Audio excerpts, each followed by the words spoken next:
ለራስህ ራስህ እንቅፋት አትሁን።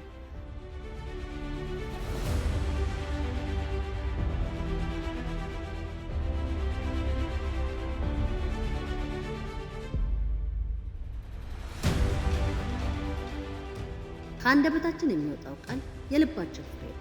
ቃል ሁልጊዜ የልብ ውጤት ነው።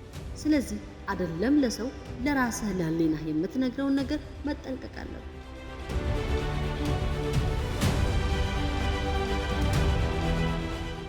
ከአንደበታችን የሚወጣው ቃል የልብ ውጤት ነው። በልባችን ያሰብናቸውንና ከአንደበታችን የሚወጡት ቃላቶች የተያያዙ ናቸው። በልባችን ያሰብነው በአንደበታችን እንናገራለን።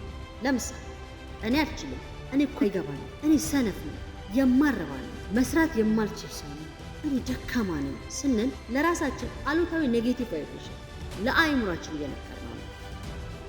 አእምሯችን ደግሞ ኔጌቲቭ እና ፖዚቲቭ ቫይብሬሽንን መለየት አይችልም። የነገርነውን ይቀበል።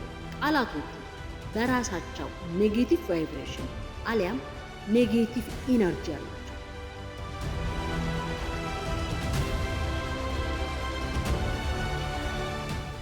ታዲያ እንዴት ነው እነዚህ ኔጌቲቭ ኢነርጂ ያላቸው ቃላቶች ልናስወግድ እንችላለን? ቀላል ነው ነገር አስተሳሰባችንንና ቃላቶችን መቀየር ዋነኛው መንገድ ነው። እኔ ዝግጁ ነኝ፣ እኔ ጀግና ነኝ፣ ምንም አያቅተኝም፣ ማድረግ እችላለሁ፣ እኔ አቅም አለኝ፣ እኔ ከትላንቱ የተሻልኩ ነኝ። እነዚህ ቃላቶች ደግሞ ፖዚቲቭ ኢነርጂ አላቸው። ስለዚህ ለራስህ የምትነግረውን ቃላቶች በመምረጥ ብቻ ራስህን መግደልም ትችላለህ ወይም ማዳን ትችላለህ። አልችልም ካል አዎ አትችልም፣ እችላለሁ ካል አዎ ትችላለህ። ምርጫ ያንተ ነው።